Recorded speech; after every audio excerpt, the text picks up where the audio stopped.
Hi, it's Stephanie Pruitt. It is day 3 of 30 by 30 by 30, and I am coming to you again from the Frist Center for the Visual Arts, where I have just gone through the 30 Americans exhibit and selected one work of art to draft a poem in relation to.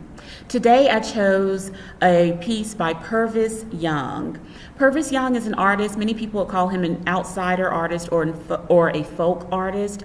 He lived in Miami, Florida, actually passed away recently in 2010, and the piece I selected by him is Untitled. It's called Untitled, but it's a round wooden block, looks really like a tabletop, but a wooden panel or wooden board, and there's this cityscape, this really rich cityscape with reds and yellows, some pinks, browns, blacks, this beautiful teal, kind of seafoam green color intermixed, but it's like this cacophony of visual sound that's created on this tabletop board, but definitely an urban cityscape.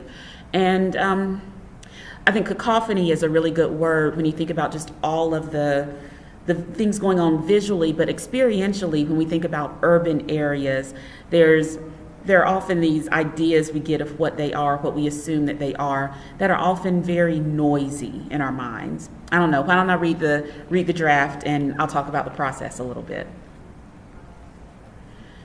My block is a circle. Buildings on top of buildings on top of people on top of people going round and round the way circles do, the way cycles do. Enter here, exit not clearly marked. Where the roads, where the signs, where the lights along my path. Me, the center, a smear of red, near myth, be it Pegasus, unicorn, or long-legged goose. This tabletop city block is the story we tell. A steeled wheel spinning, nowhere but in my mind. Upside down, boy, you turn me, inside out and. So I think this is the first one that I've titled. I often write titles last when I'm drafting a poem and revising it. I am exploring ideas and still working on it and thinking through what I'm actually writing about as I write. And after I figured that out through the revision process is typically when I title. But this one came to me pretty quickly. My block is a circle. I loved the image of a city block being depicted as a circle and a cycle. So the title came quickly. The draft itself came quite quickly and more easily today than the last 2 days. I stood in the gallery and wrote that draft in maybe 10 or 15 minutes, and I'm sure I'll make a few changes. Let me show you. I know some of you like to see the draft. Let's see. Here we go. So you see some of the notes and part of the draft, and then the next page. So yeah, that one came pretty quickly. But it made me think of a conversation I had with an artist friend recently who teaches at the university level, and he teaches visual art, especially drawing. And he was saying that it seems like a lot of his students have this disillusionment that art making can come quickly. And they'll often comment to him like, wow, you just picked up that paintbrush, the charcoal or whatever, and you made something so quickly. You're so talented. You're so good at this, as if it's kind of this gift that he's been given. And in reality, whether you're a visual artist, literary performing artist who has practiced at your craft, over time things might happen a little more quickly. That first draft, that first drawing might happen pretty quickly because it's something that's almost automatic. But that doesn't mean it's easy. That doesn't mean it's just kind of this given talent you were born with. Automaticity is a concept that often educators use. It's when the mental process of anything like reading or memorization or processing kind of logical steps has been so practiced, so deeply ingrained in what you do that it feels automatic, automaticity. automaticity. So there's actually a learning disability where automaticity is a challenge to people.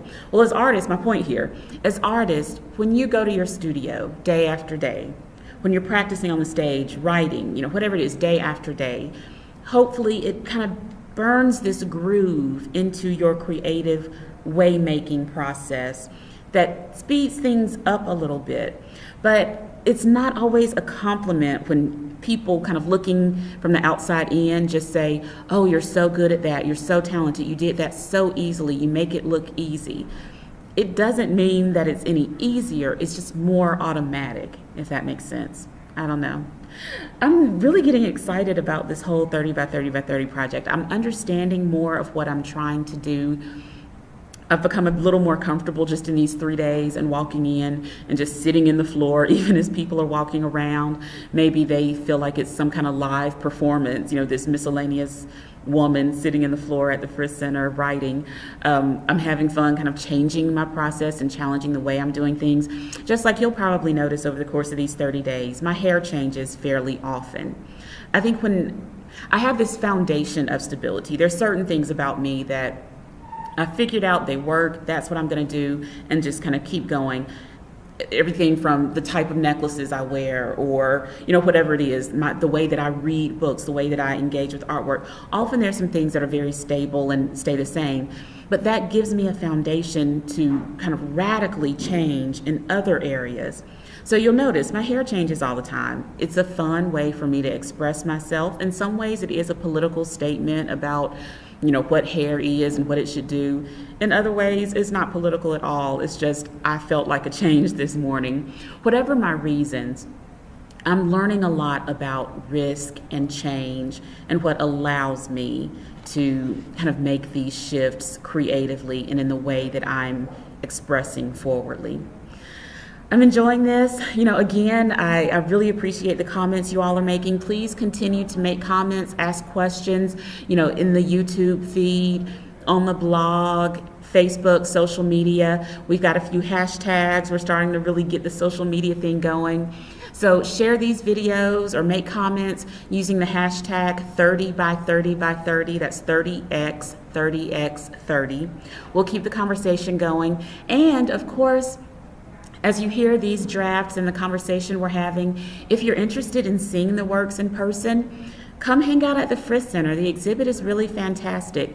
And I would love to know if you come to the exhibit based on, something you heard in this video series. So let the people know when you pay your admission, or maybe if you get a membership, or you come to the front desk, let them know I heard about this from 30 by 30 by 30. They'll make a little note, and that's a really cool way to get some feedback on my end. All right, you'll notice, where are we? Here we go. Got the 29, so check out for tomorrow. Today is the 29th, so obviously tomorrow the sticker will say 30, and it's a great way for you all to check up and see that I'm doing this every day. See you soon.